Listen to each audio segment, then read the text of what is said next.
For 75 years, the story of Route 66 has been a lie. Everyone thinks this road is about nostalgia for a lost America. They're wrong. The truth is a secret hidden inside its weirdest tourist traps. The object of our investigation is a strip of pavement, officially born in 1926, U.S. Highway 66. It was one of America's first transcontinental highways, a 2,448-mile artery connecting the industrial heart of Chicago to the Pacific shores of Los Angeles. It was the first all-weather road from the Midwest to the West Coast, opening the vast American Southwest to migrants, soldiers, and vacationers. John Steinbeck called it the Mother Road, the path of flight for families escaping the Dust Bowl. For decades, it was the main street of America, a symbol of freedom, mobility, and the endless possibilities of the open road. Then, in 1956, the Interstate Highway Act began to render it obsolete. The new high-speed, limited-access interstates bypassed the small towns and winding curves of the old highway. By the 1970s, sections of Route 66 were already becoming ghost roads. In 1985, it was officially decommissioned, erased from the national highway maps. Yet, it refused to die. A grassroots preservation movement rose up, and today, thousands of tourists from around the world make a pilgrimage along its crumbling segments. The accepted narrative is that these travelers are on a quest for nostalgia. They are seeking a simpler, more honest time, a lost era of innocence and optimism, symbolized by chrome diners, classic cars, and small-town values. This story is comforting. It is popular, and this investigation will show that it is fundamentally incorrect. The powerful allure of Route 66 is a search for something missing from the present. The evidence for this truth is found along the road's most bizarre, absurd, and forgotten corners. Our investigation begins in Amarillo, Texas, at a landmark that appears, at first glance, to be the pinnacle of roadside gimmickry. This is our first piece of evidence in the case against nostalgia, the Big Texan Steak Ranch. Established in 1960, it stands as a monument to Texas hyperbole. A giant cowboy sign beckons travelers off the interstate. The architecture is a cartoon vision of the Old West. But the main event, the spectacle that has drawn crowds for over half a century, is a challenge. A 72-ounce steak, accompanied by a shrimp cocktail, baked potato, salad, and a bread roll. If a contestant can consume the entire meal in 1 hour, it is free. The challenge does not happen at a quiet corner table. The contestant sits on a raised platform at the front of the restaurant, under a large digital clock, performing their feat of gluttony for the amusement of other patrons. This scene has nothing to do with a wistful longing for the 1950s. It is not a historical experience. So why is this gluttonous spectacle our first piece of evidence? Because this modern, visceral, and intensely personal test is an adventure, and it reveals the true motivation for this journey. The participant is not passively absorbing a curated vision of the past. They are actively engaging in a present-day challenge, testing their own physical and mental limits. This act directly contradicts the essence of nostalgia, which academic literature defines as a retreat from present anxieties into a comfortable, idealized past. The steak challenge is not comfortable. It is a confrontation. This experience reveals a larger truth about the Route 66 journey. Researchers studying modern travelers on the road described the experience as an odyssey, a long journey marked by challenges and personal change. Participants spoke of the physical demands of battling extreme heat and violent thunderstorms. One traveler called his encounter with a storm the change of my life, an event that forced him to reevaluate his priorities. The journey is a test. Travelers are actively seeking challenge in the present. This is the first crack in the nostalgia myth. Our investigation now moves to the landscape itself, to the physical and commercial environment of the road. To understand its importance, we must first understand what it is fighting against. The modern American landscape is dominated by a principle that sociologist George Ritzer termed McDonaldization. It is a world of predictability, efficiency, and uniformity. The geographer John A. Jockle called it place product packaging, a strategy that relies on the sameness of design and service to communicate reliability. A Holiday Inn in California is identical to one in Illinois. The logos, the menus, the scripted greetings from employees, all are designed to eliminate surprise. This creates a geography of placelessness, where every town looks and feels the same. Route 66 is the antithesis of this world. But what is the point of a concrete whale or a motel shaped like a teepee? Is this just a collection of kitsch? Or does this 2,400-mile-long gallery of architectural experiments fulfill a deeper need? This is the second body of evidence in our case, the search for authenticity. Consider the Wigwam Motel in Holbrook, Arizona. Its rooms are freestanding, teepee-shaped buildings made of concrete. From a modern business perspective, this design is illogical. It is inefficient in its use of space and materials. It is, however, utterly unique. It is an expression of an individual's singular, quirky vision. Or consider the blue whale of Catoosa, Oklahoma. This enormous, smiling concrete whale sculpture, beached by a small pond, was not the product of a corporate marketing department.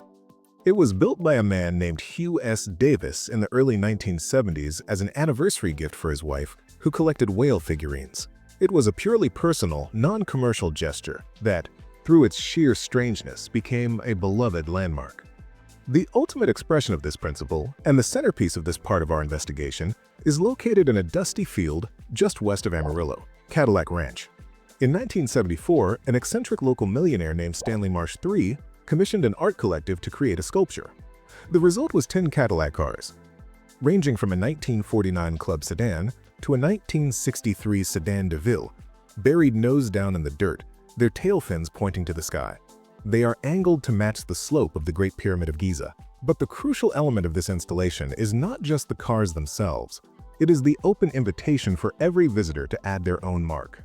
The cars are covered in inches-thick layers of spray paint, a constantly evolving chaotic mural created by thousands of anonymous contributors. Cadillac Ranch is not a preserved relic. It is not an artifact locked behind glass, telling a story of the past. It is a living, breathing, participatory artwork. It demands that you engage with it, that you leave your own trace. This act is the polar opposite of the passive consumption of corporate entertainment. It is an act of creation. The academic study of Route 66 travelers confirms this. Tourists reported that they deliberately avoid chain restaurants and motels. They were seeking out unique local businesses as an escape from the ubiquitous corporate presence that dominates their everyday landscapes. The idiosyncratic, locally owned businesses of Route 66 represent something more than just a place to eat or sleep. They represent a form of resistance. They are a rebellion of weirdness against a world of monotonous conformity. This is not a search for the past. It is a search for what scholars call existential authenticity, a state of being where individuals feel more in touch with their true selves, freed from the alienating, rationalized systems of modern life. They are looking for something real. And that leads us to the third, and perhaps most important, piece of evidence. The third front of our investigation concerns the human element. So much of modern life involves interactions that are transactional, scripted, and impersonal. The roles of customer and service provider are clearly defined, and the exchange is primarily economic. We are conditioned to expect efficiency and politeness, but not genuine connection.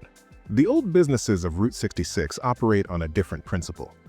Our key location for this evidence is Seligman, Arizona, a town that proudly calls itself the birthplace of historic Route 66. Here we find the story of two brothers, Angel and Juan Delgadillo.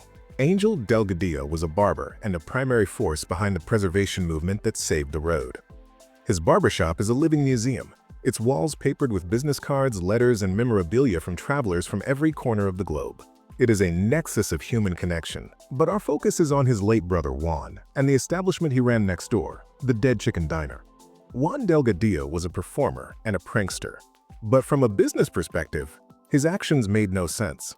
With a line of customers out the door, why would he waste time putting a plastic insect on a cheeseburger or rigging a mustard bottle to shoot a yellow string?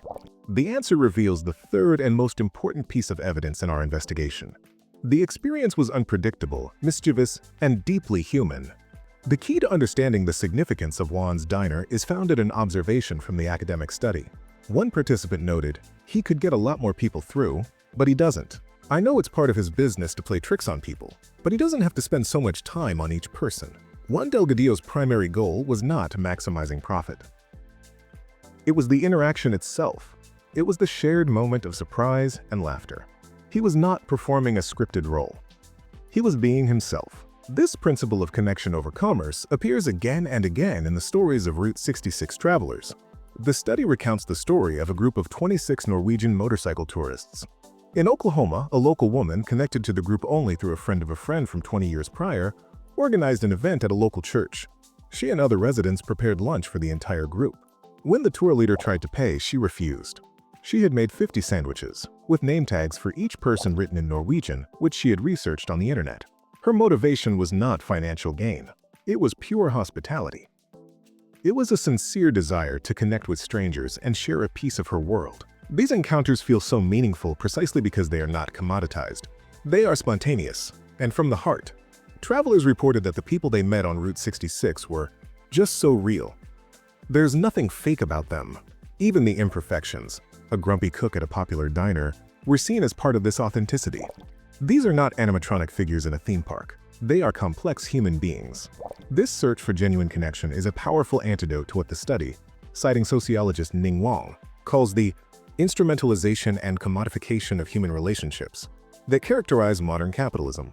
Travelers are not looking for a fantasy of the past. They are looking for real people in the present. The evidence is now before us. The challenge of the steak, the authenticity of the bizarre architecture, the connection with the prankster at the diner. Not one of these core experiences is rooted in a desire to relive a glorified, perfect past. They are all rooted in a search for things that are scarce in the modern world. The lie of nostalgia is not just a simple mistake. It is a profound misreading of a collective human desire. The modern world, for all its safety, convenience, and efficiency, has created deep-seated hungers. A hunger for personal tests that push us beyond our comfort zones. A hunger for unique, individual experiences that stand out from the generic landscape of corporate culture. And a hunger for unscripted, genuine human contact that is not defined by a financial transaction. Route 66, in its current state of semi-neglect and celebrated peculiarity, has accidentally become the remedy for these modern hungers. The climax of our investigation is this realization. The decay of the road is precisely what makes it so valuable. When Route 66 was a commissioned highway, it was choked with traffic. It was a functional, utilitarian corridor. The quiet, relaxing drive that tourists prize today would have been impossible. The decommissioning of the road, the very act that was supposed to kill it, is what allowed it to be reborn as something else entirely. It is a place where the relentless logic of modern efficiency and corporate branding has lost its grip. This allows for something much more vital to flourish. This new understanding fundamentally changes our perception of the journey. The trip is not a passive act of consumption. It is an active act of creation. The tourist is not simply a spectator of history. They are a participant in an ongoing story. One traveler in the study expressed this perfectly. Yes, Route 66 has a good history. That's the story of Route 66, but taking the trip is my story. I did it. The road and its strange attractions are merely the raw materials. The tourists themselves are the artisans, forging their own narratives of personal growth. The study documents this process repeatedly.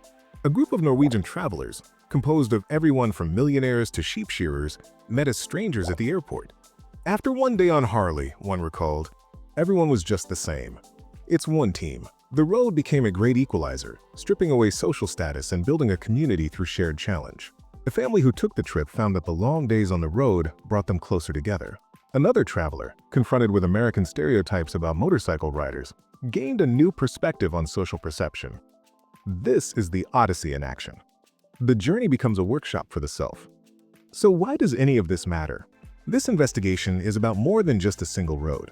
It is about a fundamental shift in what we seek from travel, and perhaps from life itself. It reveals a deep-seated cultural impulse that is largely unacknowledged. The secret of Route 66 is not just that it isn't about the past. The secret is that it is actually about the future. It has become a place where people use the backdrop of history for a distinctly future-oriented purpose, what the academic study calls active self-making. They are using the journey to challenge themselves, to connect with others, and to actively build and reshape their own identities. The preservation of Route 66, therefore, is not about saving old buildings as if they were relics in a museum. It is about preserving a unique space in the modern world. A space where the rules are different.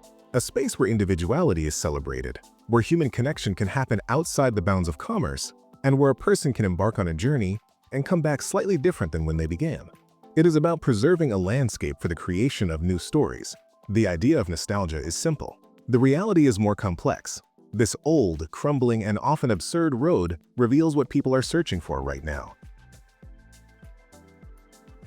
If you want more videos like this, subscribe so you don't miss the next one.